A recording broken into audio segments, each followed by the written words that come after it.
we will go ahead and get started. Just so we know that everyone's in the right place, this is our sabbatical flex presentation, the ABCs of sabbaticals, what to know and how to apply. And Mun and I will be the co-host for today. I'm Anastasia Panagakos, I'm in anthropology, and Mun Kang is over in RTVF, and we also are the co-chairs of professional standards. So we will be facilitating this presentation today. It is being recorded for those of you who maybe don't want your screen on, I suppose, but anyways, there it is. Mun, do you want to go to the second slide? Sure. Okay. Okay. So we'll do a couple of things. In addition to this welcome, we will have our land acknowledgement and maybe some introductions, and then and then the agenda is basically we'll be talking about what sabbaticals are, the application process, and then there will be time for some discussion and also some folks who will be able to tell us a little bit more both about the process. So we do have some folks here who are from the Professional Standards Committee, and then also folks who've had sabbaticals. So we want this to be a little bit more on the casual side. We do have some nuts and bolts to get through, but we think that there's a lot of value in having the conversation about this topic as well. So again, welcome everyone. We're really glad that you could join us this morning, and we hope that we're able to answer your questions about sabbaticals and then also give you a good overview of what sabbaticals actually are. Before we get to all that though, I do want to do our land acknowledgement, and that is of course acknowledging that we are on the traditional homeland of the Miwok and Nisenan peoples. And we know that these indigenous folks have been here for a very long time and continue to occupy this land, and that we want to be sure that we are respectful and also reminding ourselves about their presence here and the what they have contributed to both our college and then also to the area in general. So just wanted to be sure we do that. Mun, would you like to add anything for introductions? If you would like to introduce yourself and maybe perhaps identify the committee members also from professional standards who are here. Sure. So Mun Kang from RTVF, Radio, TV, Film, also co-chair in the Professional Standards Committee. We also have, let me go back, or we could leave it here. So we also have a couple members from the Professional Standards Committee. We have Patty Faulkner and I think Lisa Marie might be joining us today. And then we also have two guest speakers that have been previous recipients. We have Catherine Mayo and Leslie Gale. They will be sharing about their experience. Yeah, anyways, let's hop right in. Have you guys ever felt like this during the semester or the year? Just tired, zero energy, you're on low battery, you need a refresher? Or do you ever feel burned out? Maybe those that have been here for quite some time teaching, you know. And so I know some people teach overload every semester or summer session as well. So we have a solution. If you feel tired and burned out, you have burnout, which goes this way, and you have sabbatical, which goes that way. So sabbatical is a solution for burnout. So this is what a sabbatical can do for you. It can give you motivation, life goals, work-life balance. You could also learn new skills. Okay, this is what we want. We want to feel refreshed, feel new, rejuvenated, kind of feel like we're floating on clouds or top of a mountain. We want to feel new again. Okay, so here's some of the benefits of a sabbatical. You can complete a professional project, rework, recalibrate your work-life balance, collaborate with other cultures. You could immerse yourself in another country, explore another country. You could dedicate yourself to a passion project. You could improve your spiritual, mental, physical, emotional health and well-being. You can feel rejuvenated and inspired, and then you can also have a renewed passion for teaching. So these are a lot of things that a sabbatical can do for you. Very beneficial. And here's some quotes that we have. This is from Lisa Lewis. Taking a sabbatical is not only one of the most empowering things you can do for your life, it's also one of the most important strategic ways to professionally advance. So you could professionally advance by working on projects that deal with that you've always wanted to work on, passion projects that are in your field, and you can advance in your field doing those.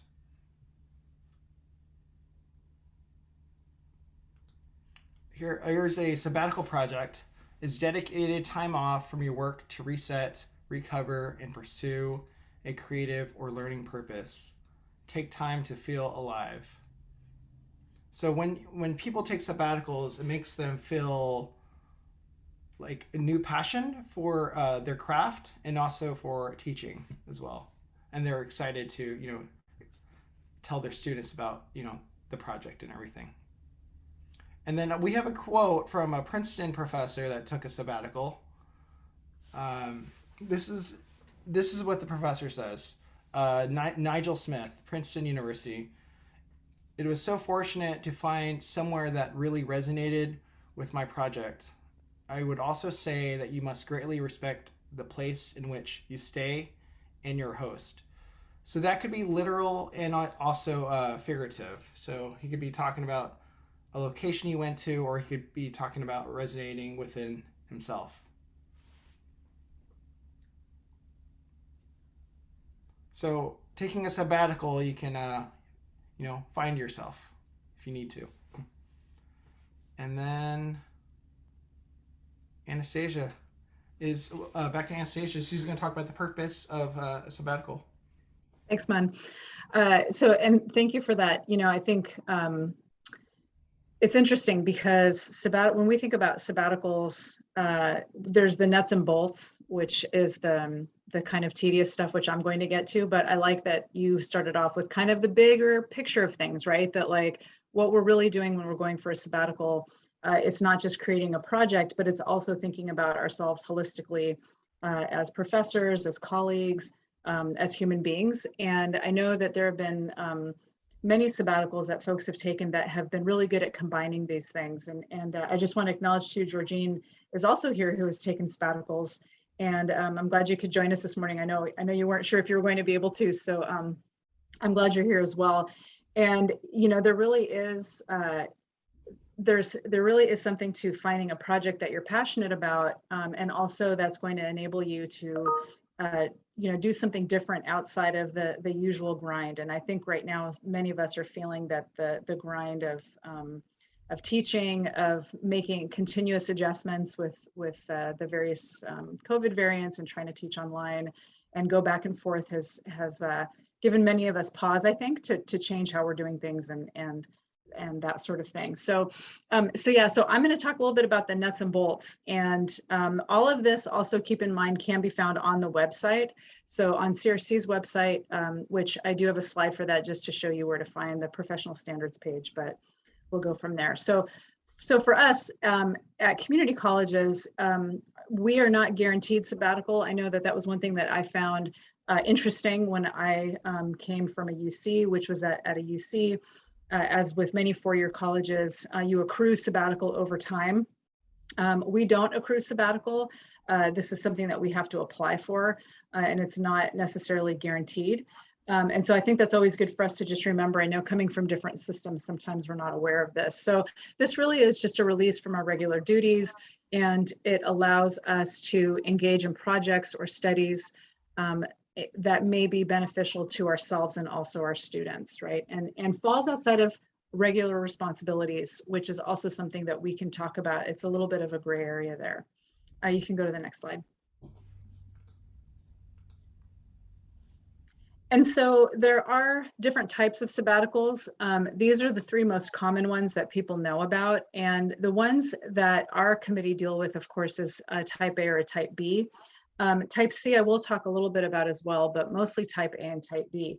And so when we describe a type A sabbatical, we're basically talking about when a professor takes off an entire semester, or it can also be done for an entire year at half pay. Traditionally, most of the time, folks want the semester off. And this includes taking off all college service, like you basically check out for the year, or I'm sorry, not for the year, for the semester. And so you're being paid your salary and your benefits, and you're basically off the clock for any duties, including college service. A type B sabbatical can be for up to 100%, although in many instances, folks usually are asking for anywhere between, it seems standard, maybe 20% to 60% seems about the usual. And so this would be like asking for maybe 1 to 3 classes off in order to do a project, but then you're still teaching the rest of your load and you still have to do college service. In both these instances, you do have to be a tenured faculty member. For a type B sabbatical, though, it is, or you have to be tenure track. For type A, you have to be tenured already. For type B, you have to put in 3 years of service. So there's always a little bit of fine tuning that goes on with these. The last type of sabbatical that we'll talk about today is the type C. And this is different. This is where faculty can bank their overload. So this is if you're teaching over 100%, you can bank the time of your overload classes and get paid out for that at a later time when you decide to take a sabbatical. It does not follow the application process for types A and B, and it can also be used to supplement parental leave, which is good to know. Okay, next slide. So these are just some of the criteria. And again, these are all found on the website. And so this is just to kind of give you an overview of what types of things are typically considered for sabbaticals. So it could be anything from upgrading a skill set or certain kinds of knowledge that you might need or have for current or future assignments. Improving curriculum and educational delivery systems, et cetera, that are outside of regular duties, right? So this isn't meant to be something where we all have to do curriculum update in general as part of our job. So this has to be something above and beyond what you would normally do. That also includes things like development or revision of certificate or degree programs. We all do a little bit of that along the way, but this is like a big picture item. So I can give you an example. This past year, we had a sabbatical, and Michael Frem did a sabbatical for culinary arts. And he was awarded the sabbatical to completely revamp the culinary arts program. So and he's a department of one. So it was deemed a lot of work for him to have to do that. And so this was above and beyond regular duty stuff. Of course, looking at enhancement of student success and access. So this is, again, looking at ways to improve the experience for students, to improve success that goes above and beyond what we normally do. And then one we don't see too often is the retraining of applicants for future assignments. So if something has really changed in your field, that is something that is considered. So for example, also in the past, I guess now it's probably a couple of years, Marcus Geisler over in computer information systems technology had a sabbatical to get up to speed on changes in his field that were way above and beyond what would be considered part of his normal duties. So this is usually the kinds of criteria. Okay, next slide, Mun. This is just our homepage. I was like, okay, like folks need to know where to find us. As you know, we've had this revamped website for some time now. And when you go to the employee section of our webpage, you can find us under governance, and then academic senate, subcommittees, and then professional standards. And I just wanted to put that up there so that everyone knows where to find our stuff. And on that homepage is where you will find the applications. You'll find some examples of type A and type B sabbaticals, and also reports. If you know how to get to board docs, I don't know how many of you are familiar with board docs. You can, if you go to board docs, you can see our most recent meeting minutes, notes, and also the reports for the last few years are also listed in those meeting minutes. It's just become, we're still trying to figure out where the best places to put that information. So if you're looking for something specific though, a specific sabbatical or report, you can always contact us. Okay, next page. Oh, would you mind, there's actually in the chat, just a moment. and how to get to board docs. Yeah, sorry, just looking at that now. Would you mind showing us quickly how to get to board docs? The quickest way to get to board docs is actually through the Academic Senate page. And if you're on Academic Senate's page, there's a part that says meeting minutes. It's at the very bottom. It's really hidden. And we're going to link that, by the way, to our page. We just haven't done it yet. There's a place that says meeting minutes. If you click on that, it'll take you to board docs. It's super hidden. And we recognize that. We're still working on it. So we can, if we have time, we can come back and show you where to find that. So application procedures, and this is outlined on the website, and mostly, of course, you have to have a well-developed project. So the outline of the project, it's exactly like you would think about when you're applying for like a grant, description of the activities, the budget and resources, also the allotment of time. So how are you going to be spending your time doing this work during the sabbatical? They want to know the appropriate method of evaluation. So how are you going to evaluate the success of this project, or what implications it'll have for your work or for the college, excuse me, or for our students. There is also a signed sabbatical leave agreement. So you do have to talk to your dean when you are applying for sabbatical. There is a place for them. They don't approve, deans are not, they can't tell you whether or not to take a sabbatical, but we do want them to know that you are applying for one, right? So we want to be sure there's open communication between everyone who's on board. Okay, next slide, Mun. So the way the process works then is once you turn in an application, the Professional Standards Committee will meet, we will conduct interviews, and then our recommendations are sent to the college president, who then makes the recommendations to the chancellor, who then passes them on to the board of trustees. So there's this entire process with how the chain of command works.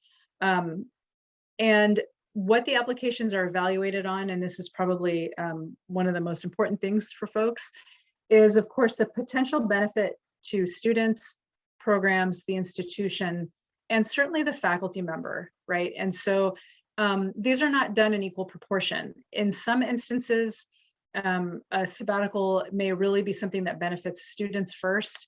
In others, it may be something that is going to benefit the professional growth of the faculty member.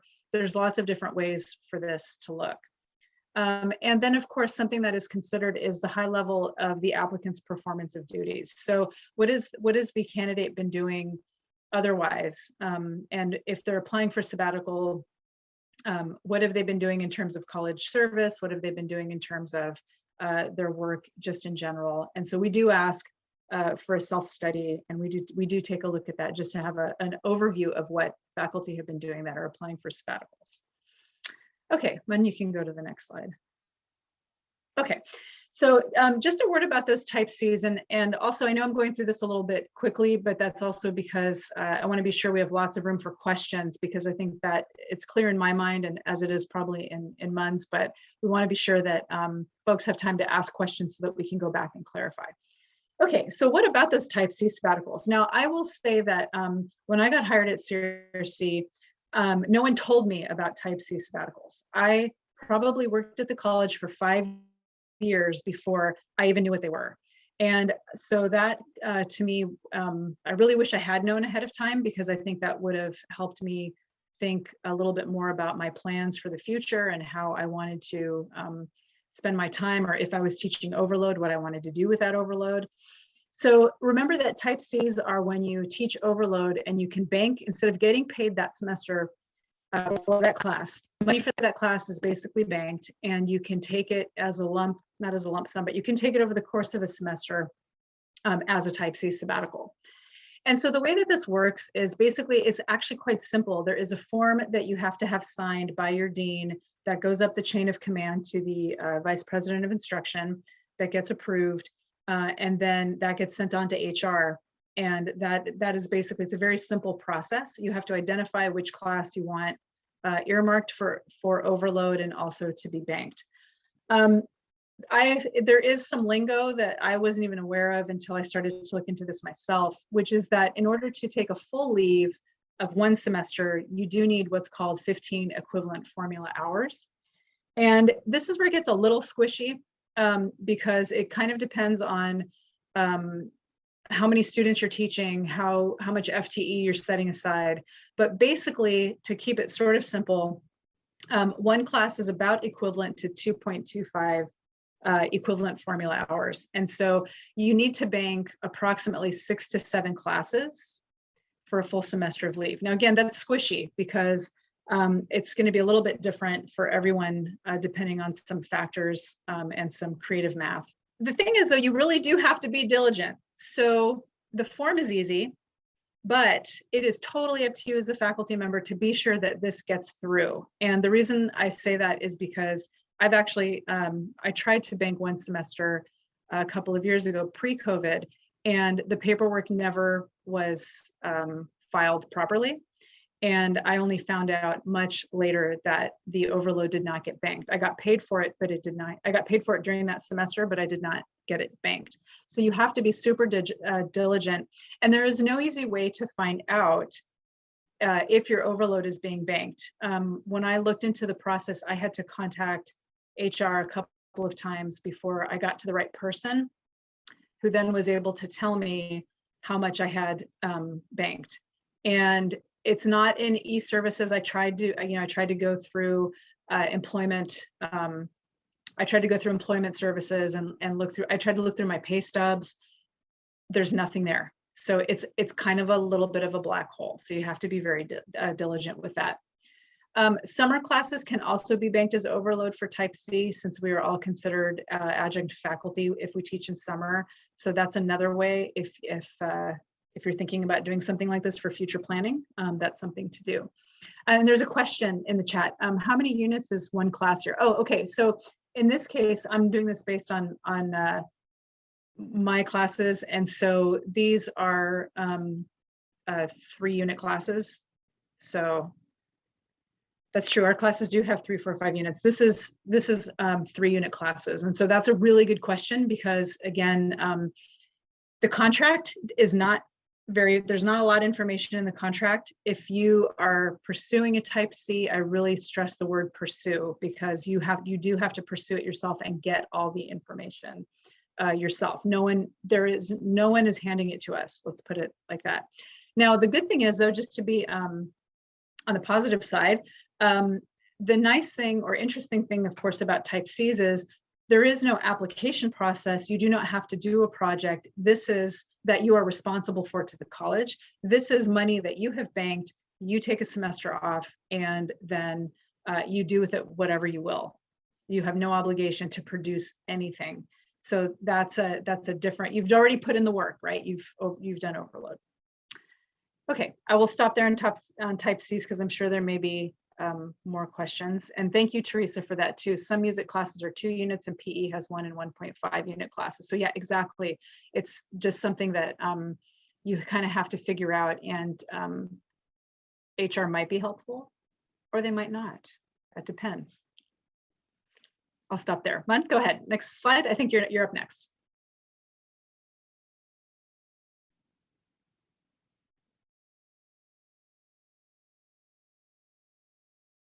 Sorry, I was on mute. Okay, this is the checklist, a complete checklist. You have to complete the Los Rios sabbatical leave application form. This includes the application form, a narrative of the project, plan of the evaluation, and a plan for sharing results. Step 2, you have to complete the CRC supplemental form for type A and B sabbaticals. This includes application form, explanation of requested leave time, attached copy of most recent self-study. And then we have step 3, submit completed application forms to the Professional Standards Committee chair in both hard copy and electronic form by the due date. So the dean has to sign the Los Rios sabbatical leave application form, and then you must inform your chair and department about the proposal and sign the supplemental form. Oops, went back.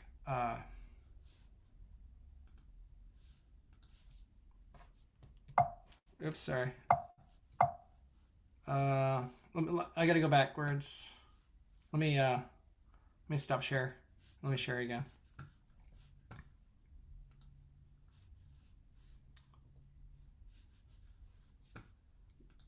Sorry about that, everybody. Um,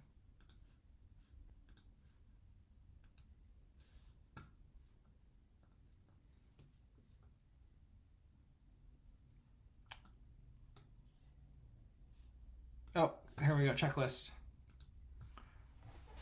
Okay, step 4, interviews will be conducted on Friday afternoons of week 5 or week 6 of the semester. Okay, here's the timeline. Week 1, call for a sabbatical. This is in the semester. Call for sabbatical applications sent by Professional Standards Committee through email. Week 4, applications due. Interviews are held week 5 and 6 on Friday afternoons. Weeks 8 through 10, applicants informed by decision by college president. And then weeks 10 through 16, successful applicants inform department chair and dean prepare for sabbatical leave. So that's the application timeline. Okay, reports and follow-up. So after you complete your sabbatical, within a report is submitted within 3 months after returning to regular duties and teaching. And then committee reviews, reports, recommends approval or disapproval to the college president. And then upon approval, the college president report is transmitted to the chancellor.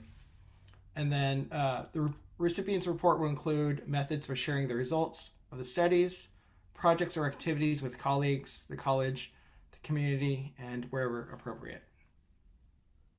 So this is the follow-up after you complete the sabbatical. Okay, next we have a couple of the Professional Standards Committee members. We have Patty Faulkner with us and Lisa Marie Medeiros, if you'd like to share some perspectives on sabbaticals and the application process. I'll defer to Patty first because she's amazing. Go ahead, feel free to share. Okay, thanks. Well, it's the kind of thing that, I feel like it most resembles sort of a hiring committee. I've always felt that way, that, it depends so much on how much time the committee has to consider giving away for a particular semester. Sometimes, when we go into it, CRC gets 2 type A's every academic year and a certain amount of leave for type B. And so you've got this finite jar of time to give. And then it really just is about, the strength of your proposal, but also who else is in the room and who else is in the competitive process. So for me, I always feel like it's almost like an interview where, you might, the committee might be very much in support of your proposal, but if there's not enough time to give, then there's kind of in a ranking situation where, yes, we want to support this proposal, but there were, 4 other proposals that we also wanted to support, and we had to rank those. So for a lot of people, that's very confusing to hear yes and no at the same time. And I've always said, go back and reapply, because if the committee has supported it once, then they're likely to support it again in a semester where they don't have enough time. I mean, that's one big piece of it. And then the second part is, a lot of times we have more time to give than we have applicants. And so it's very confusing. It's like it rains a lot or it doesn't rain at all. And I feel like, people always need to be in a situation where they just keep coming back and keep coming back. If you have something you want to do, the committee is eventually going to have the time to grant that to you. And I think that's really, really important. And then my second thing is just that if you're really feeling like you want to apply and be successful, it is a great idea to talk to the chair, just to make a little, Zoom meeting or whatever, and run by your proposal and say, hey, this is something I want to do. How do you think I can best approach this? And then, of course, doing your homework and reading other proposals. But I think that you know, hearing from the chair and sort of, you know, having the chair kind of have an idea of what you're intending and kind of responding to it, a pathway of getting there, I think is crucial. So I would really recommend those things. Just keep hitting it over and over again, and then talking to the chair before you even submit an application. Thanks, Patty, for the insight. Super helpful. Lisa, did you want to add anything? Sure. Thank you. Hello, everybody. I'm glad I was able to finally join. I was having technical difficulties. So I started serving on our sabbatical or professional standards committee at a very early time in my career at CRC. And I want to, openly thank Anastasia for recommending that I participate, because I've learned so much. It was very intimidating in the beginning. I would, to be honest, and having gone through this, serving on this committee for a couple of years, it's been an amazing experience. So I'm also kind of plugging in serving on our committee, right? Um, but I would say, if the nuts and bolts of it, make sure your application is complete. You'd be surprised how many times we've received incomplete applications and we can't accept them. We can't move them forward. And if I could just talk a little bit about personally, I mean, I think every time somebody comes into the room, we really want them to succeed. We really, really want to find a way to support the project and approve the time that they requested. So the more you can make it make sense on paper, the easier it is for us to make that decision. If there are a lot of questions or kind of holes in your application, it makes it very hard, because we can only ask so many questions before we start feeling like we're kind of guiding you through it versus just approving the application, if that makes sense. I would say also, if our chair is open to reviewing your application beforehand, that is 100% a bonus, because you get another person's perspective and set of eyes on it. Who knows what we're going to look at when we're reviewing the application. I know the process in itself can be like intimidating, because there's like a lot of forms, and I've even thought about applying for a sabbatical, and then I look at some of these stellar applications and I'm like, oh my gosh, I need a sabbatical just to apply for a sabbatical. And we joke about that, but honestly, we've seen it happen. If you choose a project you're truly passionate about, you do your homework, you do the paperwork. It really is something that'll come really naturally when you decide to apply. So yeah, that's about it. Thanks, Lisa Marie, for your perspective and insight. I know it's going to be really helpful for future applicants. Now we will move on to our special guest speakers we have for today. We have Professor Leslie Gale, Professor of English, and we have Catherine Mayle, Professor of Photography. They have been previous sabbatical recipients. So I would, feel free to. I would love to introduce Leslie Gale and Catherine Mayle, and you can go ahead and share about your experience with the sabbatical, and then just feel free to share whatever you'd like about your experience with the sabbatical before, during, after, all that. Do you want us to kind of speak in tandem, or one of us speaks and the other? How about Leslie Gale can start, and then Catherine can go next? Okay, so I just want to acknowledge some of the things that have already been said. It is intimidating to both complete the application process and be in the interviews, but it is worth it. And I also want to acknowledge that serving on the Professional Standards Committee is an incredible experience. I think I was on it for about 5 years when I was recently hired. And I learned so much about the types of things that are happening on campus, got to know people outside of my own area. So I highly recommend that as well. And it's really helpful when you decide you want to apply if you have been on the committee. I've had a number of Type B sabbaticals throughout my 21-year career at CRC. But in the spring of 2017, I decided to apply for a Type A sabbatical. And I knew that the Type A sabbatical would be a significant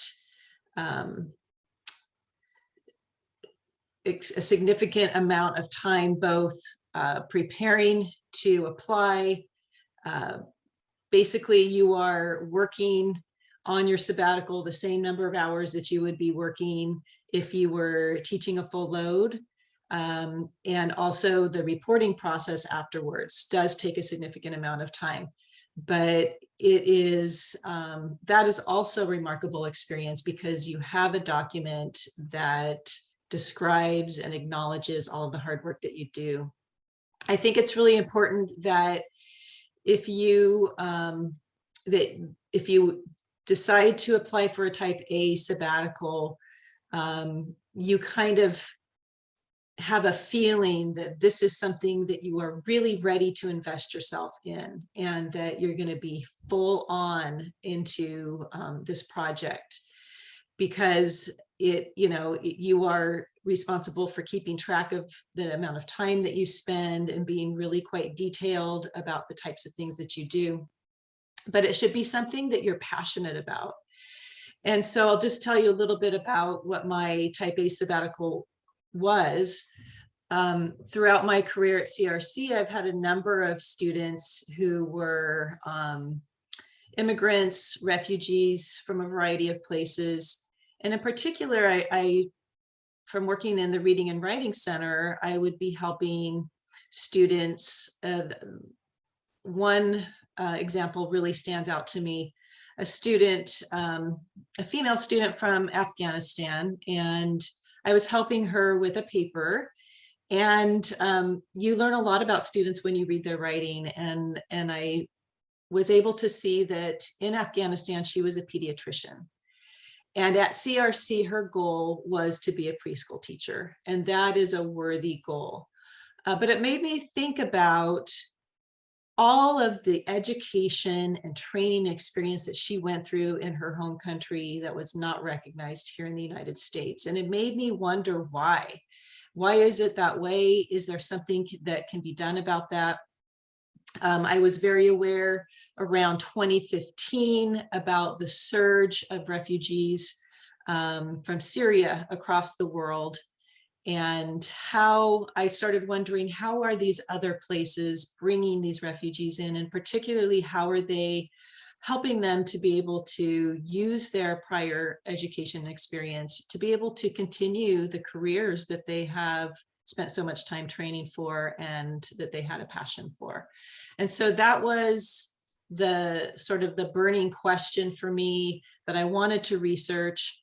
I was able to spend a few months in Europe and visiting institutions of higher education in Europe, and speaking specifically to faculty, staff, and administrators who were involved in initiatives specifically to help refugees be able to do what they want to do and to be able to, in their new homes, use their training, skills, education. A lot of them were in medicine, a lot of them were in engineering.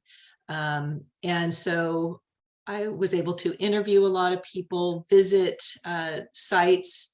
I was able to even go on a field trip when I was in Norway. And I made sure that I was taking prolific notes. And one of the ways that I did that was by keeping a blog. That's really important for any sabbatical, that as you are doing your activities that you propose to do, that you're really documenting your time and your experiences. I was also able to volunteer for a few months with International Rescue Committee, and that was an incredible experience for me. I worked in refugee resettlement, I was able to make connections in the Sacramento area, and I am still considered an occasional volunteer, which is being able to do a few things on weekends. And more recently, you may know we have an area in Sacramento, Art and Arcade area, where whole apartment buildings are Afghan families. I've become aware, because of housing shortages, that more and more of the Afghan refugees now are being resettled in the Elk Grove area, South Sacramento and Elk Grove. And so I'm on a Sacramento Refugee Helps WhatsApp group. And so I've been able to continue reaching out and helping out where I can. And the reason I'm talking about what I did after my sabbatical is that that sabbatical really changed my life, and gave me the opportunity to make this become part of the network of serving. I think back to the time that I was volunteering for IRC, the time that I was traveling around Europe and meeting these incredible educators as well as refugees. And it was one of the happiest, most magical times of my life. So I hope that you're finding that inspiring. And if you are thinking of applying for a Type A sabbatical, please feel free to reach out to me for more insights and information. I want to make sure that Catherine has some time. Excuse me. Thank you, Leslie. It was really inspiring listening to you talk about your project. What I wanted to say was that, both Leslie and my projects have an element of travel to them, but that's not something that the committee is looking for. So I don't want to discourage anyone who might not want to incorporate travel into their sabbaticals. But I just wanted to say that because, excuse me, my sabbatical involved a little bit of domestic travel. But before I talk about my project, I want to just give a personal connection to just the idea of a sabbatical, because it was a sabbatical that brought me to California in 2001.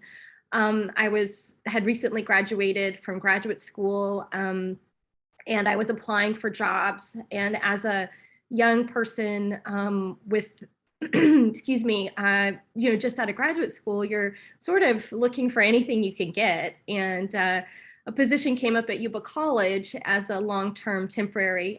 It was a position for a year, and the professor was taking a year sabbatical to basically retrain to learn digital technology. At that time, photography professors were kind of talking about this idea of we're going to be going digital. And so I took over his classes for a year. And so my career as a professor started with this kind of seed of what a sabbatical was. I saw, because in 2001, 9/11 happened, and the person that I was taking over for travel photography was a big part of his job. And so he was grounded for a large part of the year and really became a mentor to me. And so I was able to really start my career off with the seed of how important a sabbatical was to your career and to how you were progressing along, professionally within the knowledge you have of your discipline.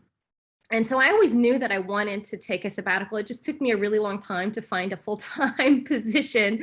And then I had to achieve tenure. So it was many, many years later. It wasn't until 2017 that I was able to take my Type A sabbatical. And in my sabbatical, I'm from Selma, Alabama. And when I first moved to California, I was a little embarrassed to tell people where I was from. And as I lived here longer, and as I kind of became more secure in, myself, I also became more interested in my own history and the history of where I'm from. that kind of coincided with Patty Faulkner and I. We developed a photo history class that we were teaching. And as part of that class, we were learning historic processes, and historic photographic processes were something that I had always concentrated on. The undergraduate school where I went, that was the concentration in their photography program, was historic and alternative processes. But I wanted a deeper understanding of them. And when we started teaching this class, we took workshops to learn these processes, but these were surface level workshops that we took that just taught us the basics. But over the years, I took those basics and I developed, kept developing and kept practicing, but I felt like I needed some time to really dive deep into these processes. And so I was looking for a way that I could combine perhaps studying my my hometown to understand that a little bit more, and how I could pull these techniques that I use in my work together. And I thought about it for years and years and years and years. And I was in I don't know if it was a professional development workshop or if it was something that was put on by the college, and Selma came up. And I thought, gosh, you know, I'm the one person here on this campus that probably has the most knowledge of this place. And it was kind of a strange sort of experience being in California and hearing people talk about where I was from, and me thinking, you know, I really think I need to kind of understand this a little bit more. And it lit a kind of a spark in me to want to really study my my hometown in a way that connected to my discipline. And so I thought, you know, around this time too, I was also getting very burned out. I love teaching and I put everything into it each semester. And I sort of, you know, come to the end of the semester just really exhausted. And I'm sure everybody here in this room can understand that when you put everything into it, you don't leave a lot for other things, you know, your research, or in the case of artists, for work that we do. We teach so much, we don't have a lot of time for our own personal passion projects. And so I thought, you know, if I were to be able to go back to my hometown and photograph residents there and interview them, utilizing this historic process, which was the wet plate collodion process, I'd be able to learn more about myself. I'd be able to learn more about this process that I use within my courses, but I'd also be able to learn more about my hometown and ultimately create a body of work that would educate other people about this, you know, where I'm from, or this complicated place that I'm from. And I have to say, I share Leslie's sentiments. My sabbatical was enlightening. It was rejuvenating. It was life-changing. And it not only was able to benefit me, but I was able to benefit my community in ways that I really never expected to be able to do that. While I was there, I had to, I was not on social media before, so I had to create a social media page, because that's how I studied my hometown. That's how people communicate with each other. So I had to learn a new language of, you know, communicating with people. What I also did was I talked to people at other colleges that had taken sabbaticals, not just here. So I had, in my journey, before I was full-time, I had been a sabbatical replacement at 2 different colleges, at Sierra and at Yuba. And I spoke to both of those professors and I talked to them about what they did. And they both talked about how it was important to structure your day as if you were at work, and to plan, to record everything that you did. And so, like Leslie, I created a blog. And I would post to that blog 2, 3, sometimes 4 times a week, and at least weekly. But it was a good way for me, once I wrote my report, for me to be able to go back, because all of the process was there. Everything, my struggles were there. So after speaking to people, what I did was I approached this with a SMART goal system. I wanted to make sure that I was specific in what I was approaching, that everything had, that it was measurable, that it was relevant, that it was time bound. I had many different, I had well-laid plans, and those kind of flew out the window when I got home, or when I got back to where I was going to be working. But my project involved me packing up a whole lot of, chemistry, my camera, hauling it all the way across the country in a car. And so what I did too was I contacted photographers along the way. So everywhere that we stopped, my husband went with me for this project, and everywhere we stopped on the way, I talked to photographers who were working in my field, doing the same thing that I was doing. And so I was researching along the way, and then all the way back, I did the same thing. So for me, it was like a knowledge quest. It was an engagement in my roots. It was an engagement in the processes that feed me artistically. And it was a real pursuit of rejuvenation, because I had reached a point where it wasn't that I was unhappy teaching, but I was having a hard time getting excited about the work. And so doing this allowed me to reconnect, allowed me to, for me, I was going back to an area where I had family who could help support me while I was there. I couldn't believe it. I was in my 40s living at home with my father.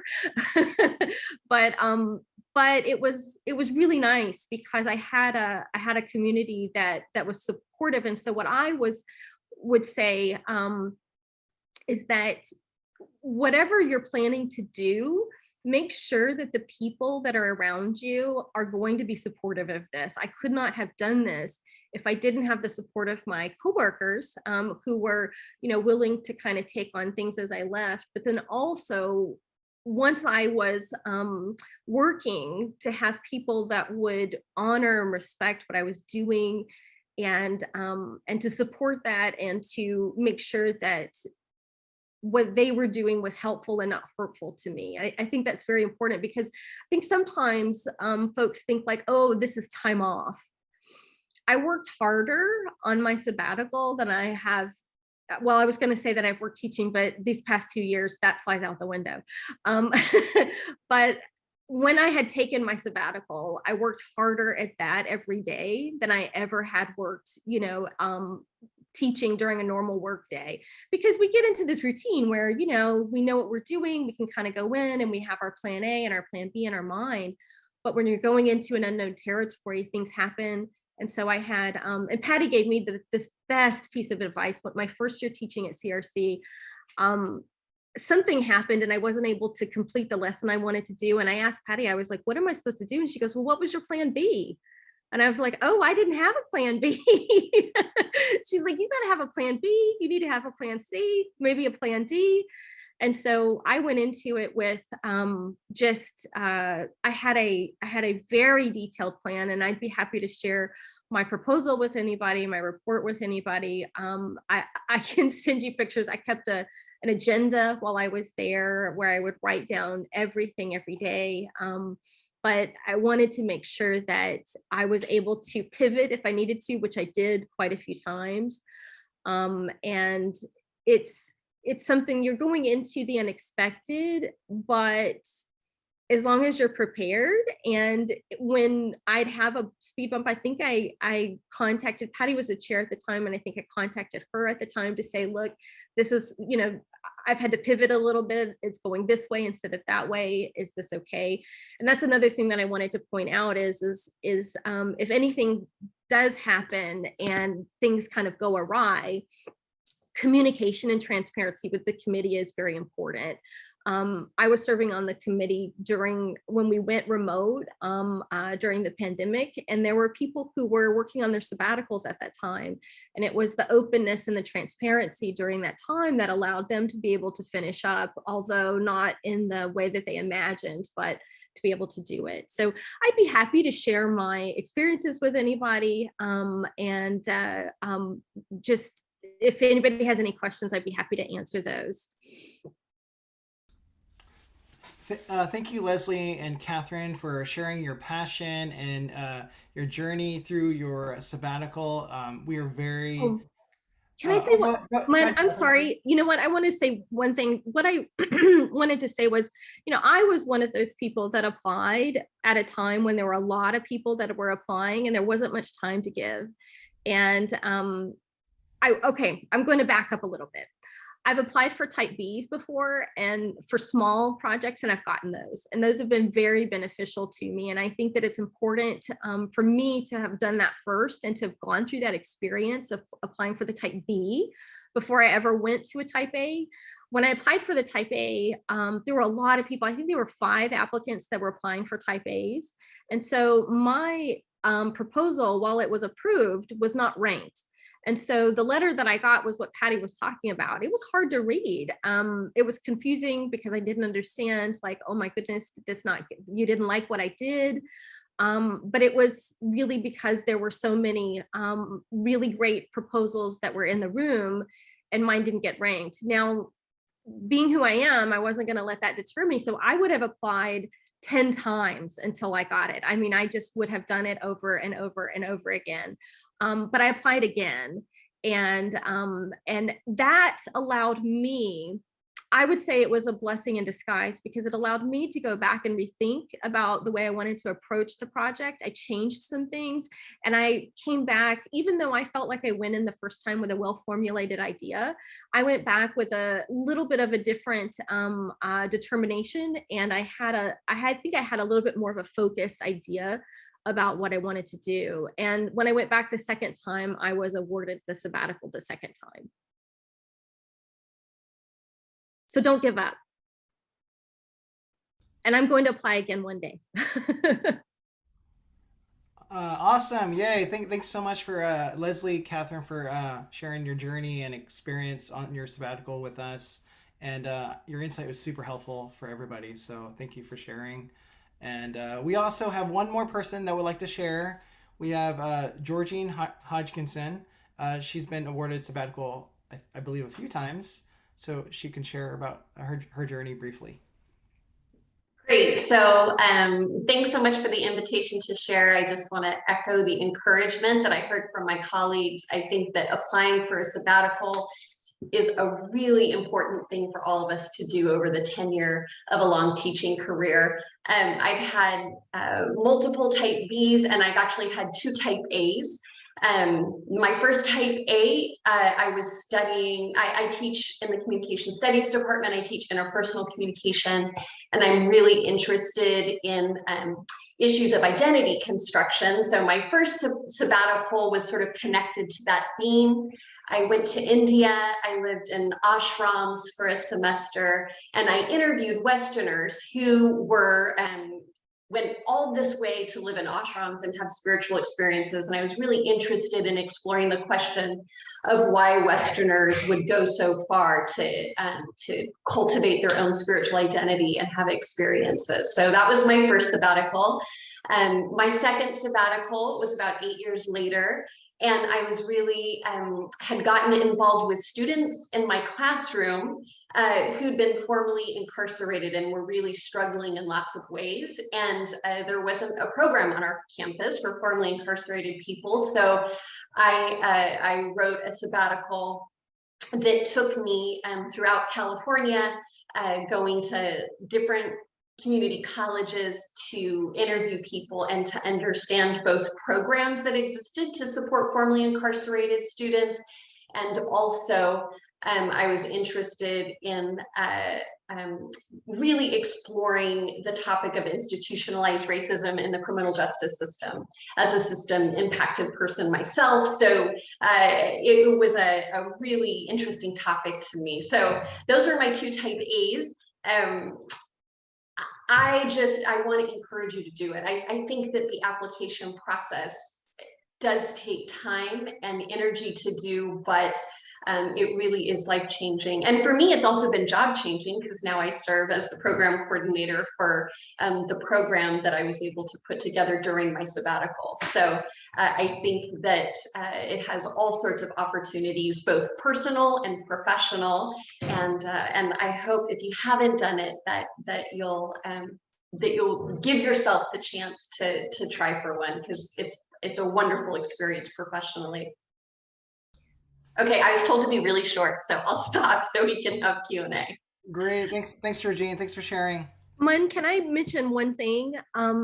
So I think one thing that we need to also be aware of is, and Anastasia and Mun, maybe you and Patty, you can't make money off of the things that you create during this time. So that needs to be something that I think is something that we talk about, because I know that that's been an issue in the past. I know for me, I created a body of work of art, and I have been approached to sell that work, and I don't do that, because the body of work that I created was created while I was working for CRC. So while CRC doesn't own the work that I make, I'm not going to profit off of that artwork. Or let's say if you wrote a book or did something like that, there's a little bit of an issue with that. So I want to make sure that everybody's aware of that, that you're not doing something that you can profit off of in the end. Yeah, that's a good point. Thanks for bringing that up. Because yeah, that brings a bunch of logistical issues with that, profiting off it. So anyways, yeah, everyone, thank you so much for sharing about your sabbatical experience. Now we'd like to move to some Q&As. I'm sure we have a lot of questions that would like to be asked.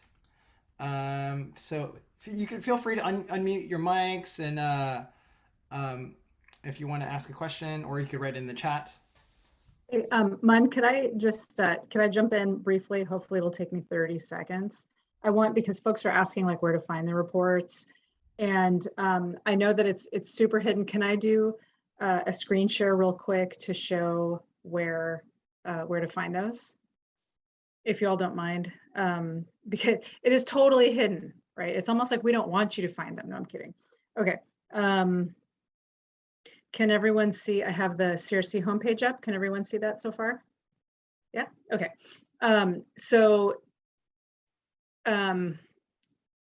Boy. Okay. So usually we want to go to the employee side of things, right? So this is where we are. You go to governance, academic senate. Good so far. Everyone sees that academic senate. Yes. Okay. We'll click on that, and when you scroll to the bottom where it says agenda and minutes, if you click on this for academic senate, it will take you, then it'll open board docs, which looks like this. And way up here, can you see way up in the corner, there's this little temple, this little guy right here, little temple. Click on the caret and it'll say professional, oh, sorry, my screen's in the way, I gotta move that. Okay, it'll say professional standards. So click on that. So then that's where you get to our meetings and stuff and agendas, and you'll see it's done by year. And so like you can see, for example, it'll say professional standards meeting and fall 2020 sabbatical reports. You can go to other years and it'll have the same thing listed. So for example, the May 1st meeting, if you click on view agenda, here's Georgine's synopsis, and then her report is here. This is not a perfect system by any means, but when the colleges decided to revamp their websites, we lost the ability to directly update our website. And so now we have to do it through, there's a form, and if any of you have had to update websites, you know how it's pretty cumbersome. So this is the way, so like you can go into any of our meetings for the last few years and it will show you. So here's Leslie's type B that she had. Also Miriam's from ECE, and then James Frazee, and the reports, you can download them, it's listed at the bottom. So it's not super intuitive to find, and that is something that we will put on our website to alert people how to get there. It's just not super pretty right now. So and you can always let me know, and that's, yeah, so that's where it is.